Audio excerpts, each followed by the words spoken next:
Think camping is scary?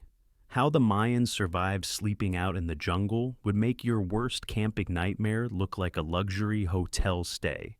And while you're worried about bears getting into your cooler, the ancient Maya were dealing with 200-pound killing machines that could crush skulls with their jaws and hunt silently in complete darkness. Let me be clear about something right from the start.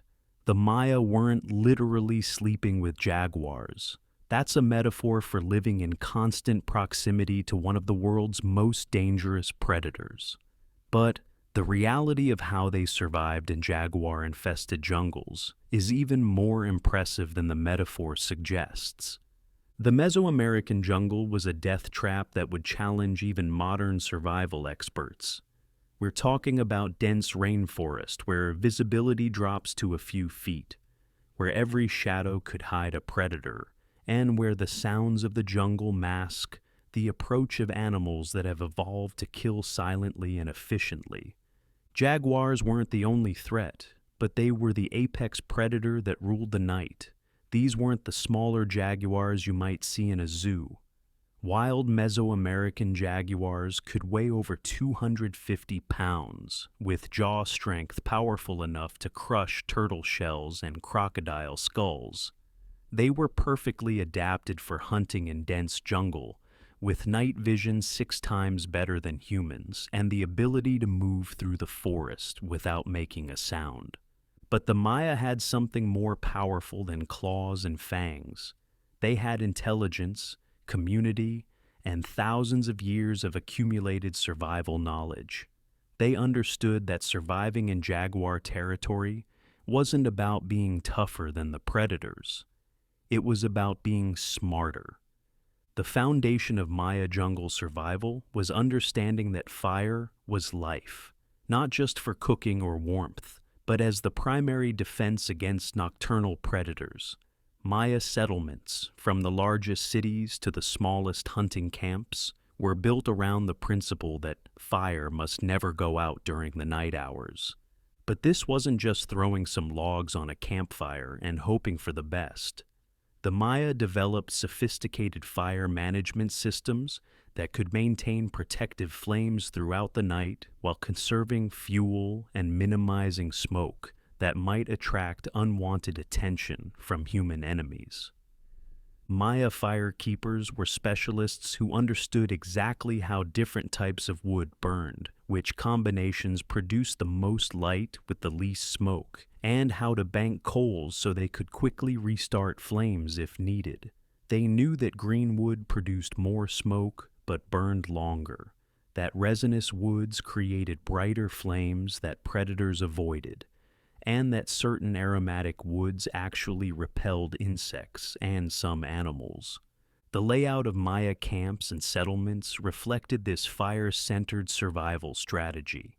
Central fire pits were surrounded by sleeping areas in a defensive circle, with additional smaller fires positioned at strategic points around the perimeter.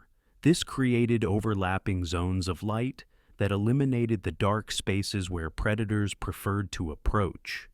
Archaeological evidence from Maya sites shows fire pits that were maintained continuously for decades, with layers of ash and charcoal indicating that these fires literally never went out. The Maya understood that letting the fire die meant risking the lives of everyone in the community. But fire alone wasn't enough. The Maya also mastered the art of defensive architecture that could protect sleeping families from nocturnal predators. Even the humblest Maya homes were built with survival in mind, using techniques that modern wilderness experts are just beginning to understand. Maya houses were typically built on raised platforms that served multiple purposes. The elevation made it harder for ground-dwelling predators to approach silently, provided better drainage during the rainy season, and allowed for defensive measures like sharpened stakes around the perimeter. The platforms weren't just random heights. They were carefully calculated to be high enough to deter most predators, while remaining low enough for humans to access easily. Archaeological measurements show that most Maya house platforms were between 3 and 6 feet high, the optimal range for defense without sacrificing convenience. The houses themselves were designed with multiple exit routes. Unlike modern homes with a front and back door, Maya houses often had 3 or 4 openings that allowed quick escape in different directions. If a Jaguar blocked one exit, there were always alternatives. Walls were constructed from materials that provided protection while allowing visibility and airflow. Woven mats, wooden slats, and stone provided barriers that could stop or slow a predator, while allowing the occupants to see and hear what was happening outside. The Maya also understood the importance of community sleeping arrangements. Families didn't sleep in isolation. They slept in groups that could provide mutual protection and early warning of approaching dangers. Extended families often shared compounds where multiple houses were arranged around central courtyards, creating defensive clusters that were much harder for predators to penetrate. But physical defenses were only part of the Maya survival strategy. They also developed sophisticated early warning systems that could detect approaching predators long before they became an immediate threat. These systems relied on understanding animal behavior, environmental cues, and the complex ecosystem of jungle sounds. Maya jungle dwellers became experts at reading the language of the forest. They knew that sudden silence often meant a large predator was moving through the area, causing smaller animals to freeze or flee. They understood that certain bird calls indicated specific types of danger, and that changes in insect sounds could signal approaching threats. Dogs played a crucial role in these early warning systems. Maya dogs weren't pets in the modern sense. They were working animals specifically bred and trained for jungle survival. These dogs had acute senses that could detect predators long before humans were aware of any danger. Maya dogs were smaller and more agile than modern breeds, better adapted for moving quickly through dense jungle terrain. They were trained to bark at specific threats while remaining silent in other situations, providing selective warnings that didn't constantly alert the entire forest to human presence. The relationship between Maya families and their dogs was one of mutual survival. The dogs received food, shelter, and protection from the humans, while providing early warning, companionship, and even emergency food during desperate times. Archaeological evidence shows that dogs were buried with Maya families, indicating their importance as more than just working animals. But dogs and fires couldn't protect against every threat, so the Maya also developed weapons and defensive tools specifically designed for jungle survival. These weren't the elaborate ceremonial weapons we see in museums. They were practical, deadly tools designed for close-quarters combat in dense vegetation. The atlatl was one of the most important Maya weapons for jungle defense. This spear-throwing device could launch projectiles with enough force to penetrate jaguar hide at close range, while being compact enough to use in confined spaces. Maya hunters could accurately throw spears in dense jungle where there wasn't room to swing larger weapons. Obsidian blades were another crucial tool. These volcanic glass weapons were sharper than modern surgical steel and could be quickly fashioned into spear points, knife blades, or defensive stakes. The Maya became masters at knapping obsidian, creating weapons that could slice through hide, muscle, and bone with devastating efficiency. But perhaps most importantly, the Maya developed defensive tactics that maximized their advantages while minimizing their vulnerabilities. They understood that humans couldn't outrun or outfight jaguars in direct confrontation, but they could outsmart them through superior planning and coordination. Maya defensive tactics were based on the principle of making noise and appearing larger. When confronted by predators, Maya families would bang pots, shout, wave torches, and create as much commotion as possible. This wasn't panic. It was a coordinated response designed to convince predators that attacking would be more trouble than it was worth. They also used decoy tactics that took advantage of jaguar hunting behavior. Knowing that jaguars preferred to attack isolated, vulnerable targets, Maya hunters would sometimes use themselves as bait, while other family members positioned themselves for ambush attacks on the predator. The Maya understood that group coordination was their greatest advantage over solitary predators.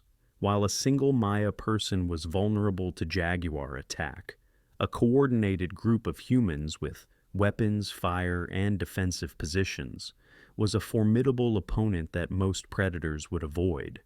But surviving the night was only part of the challenge. The Maya also had to navigate and work in jaguar territory during daylight hours, when they were often alone or in small groups that couldn't provide the same level of protection as nighttime settlements. Maya jungle travel was a carefully planned activity that minimized exposure to predator attacks. Trade routes and hunting paths were designed to avoid known jaguar territories when possible, while providing escape routes and defensive positions when avoidance wasn't an option. Maya travelers carried portable fire-making equipment that allowed them to quickly create defensive fires if they were forced to spend unexpected time in the jungle. They understood that being caught in jaguar territory without fire was often a death sentence. Camouflage and stealth were also important skills for Maya jungle survival. They learned to move quietly through dense vegetation, to avoid leaving scent trails that predators could follow, and to recognize and avoid the territorial markers that jaguars used to claim hunting grounds. The Maya also developed emergency shelters that could be quickly constructed if they were caught in the jungle overnight. These weren't comfortable accommodations. They were survival structures designed to provide minimal protection while conserving energy and resources. These emergency shelters were typically built in trees, taking advantage of the Maya's superior climbing abilities compared to jaguars. While jaguars can climb, they're much less agile in trees than on the ground, giving humans a significant defensive advantage in elevated positions. But perhaps the most sophisticated aspect of Maya jungle survival was their understanding of jaguar behavior and psychology. They didn't just fear these predators. They studied them, learned their patterns, and used that knowledge to coexist in the same territory. The Maya understood that jaguars were territorial animals with predictable hunting patterns. They learned to recognize jaguar territories, to identify individual animals by their tracks and markings, and to predict when and where jaguars were most likely to hunt. This knowledge allowed Maya communities to adjust their activities based on jaguar behavior. During periods when jaguars were actively hunting in nearby areas, Maya families would increase their defensive measures, travel in larger groups, and avoid certain areas entirely. The Maya also understood that jaguars were opportunistic hunters that preferred easy targets. By making themselves difficult and dangerous prey, Maya communities could often convince jaguars to hunt elsewhere rather than risk injury attacking well-defended humans. Seasonal patterns were another important aspect of Maya jaguar survival knowledge. They understood that jaguar behavior changed based on weather, prey availability, and breeding cycles. During certain times of year, jaguars were more aggressive and more likely to attack humans, while during other periods they were more likely to avoid human contact. This seasonal knowledge allowed Maya communities to plan their activities around jaguar behavior patterns. Major construction projects, long-distance travel, and other high-risk activities were often scheduled for times when jaguars were less likely to be aggressive. But the Maya relationship with jaguars wasn't just about survival. It was also deeply spiritual and cultural. Jaguars weren't just predators to be feared. They were powerful symbols that represented strength, stealth, and connection to the underworld. Maya kings and warriors often wore jaguar pelts and adopted jaguar names to demonstrate their power and courage. The ability to survive in jaguar territory was seen as a mark of strength and wisdom that elevated individuals within Maya society. Jaguar imagery appears throughout Maya art and architecture, from the elaborate jaguar thrones of Maya rulers to the jaguar masks worn by priests during religious ceremonies. These weren't just decorative elements. They were symbols of the Maya's successful coexistence with one of nature's most dangerous predators. The Maya believed that powerful shamans and rulers could transform into jaguars, allowing them to travel through the spirit world and gain supernatural powers. This belief system reinforced the importance of understanding and respecting jaguars, rather than simply fearing them. Jaguar hunting was also an important rite of passage for Maya warriors. Successfully killing a jaguar demonstrated the skills, courage, and knowledge necessary to protect the community from predators. Jaguar hunters were highly respected members of Maya society, who often became leaders and protectors of their communities. But jaguar hunting wasn't undertaken lightly or frequently. The Maya understood that jaguars played an important role in the jungle ecosystem, controlling populations of other animals that could become pests or threats to human communities. Killing jaguars unnecessarily could disrupt the natural balance that allowed humans and predators to coexist. The Maya also developed non-lethal methods for dealing with problem jaguars that posed ongoing threats to human communities. These included relocation techniques, habitat modification, and behavioral conditioning that encouraged jaguars to hunt elsewhere without requiring their death. As Maya civilization developed and populations grew, they faced new challenges in managing their relationship with jaguars. Urban expansion brought humans and predators into closer contact, while agricultural development altered jaguar habitats and hunting patterns. The Maya response to these challenges was typically sophisticated and sustainable. Rather than simply killing all the jaguars in an area, they developed buffer zones around settlements where human activity was limited, and jaguars could hunt without coming into direct contact with people. Agricultural planning also took jaguar behavior into account.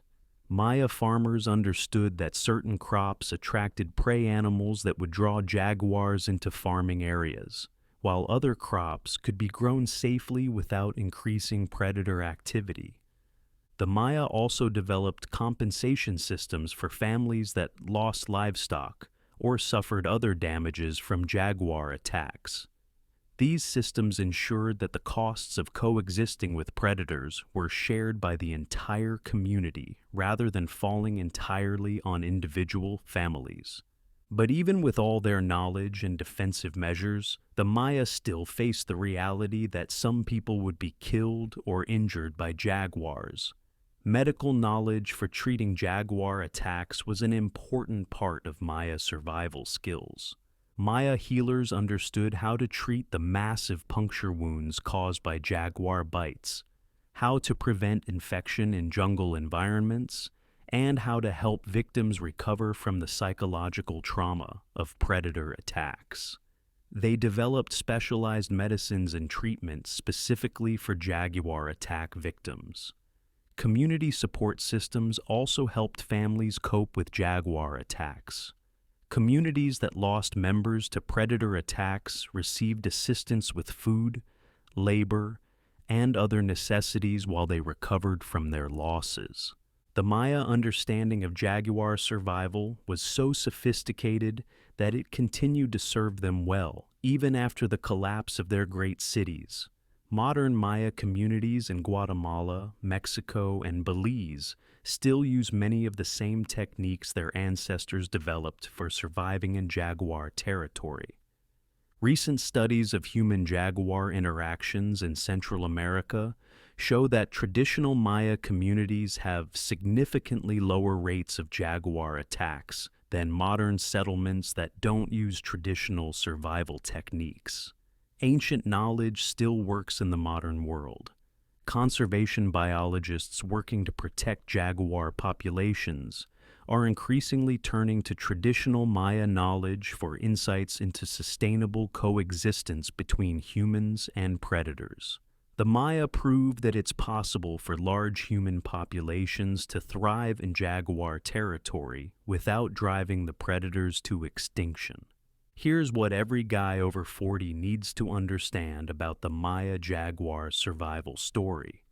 They succeeded in one of the world's most dangerous environments, using nothing but human intelligence, community cooperation, and respect for the natural world. They didn't conquer the jungle, they learned to live as part of it.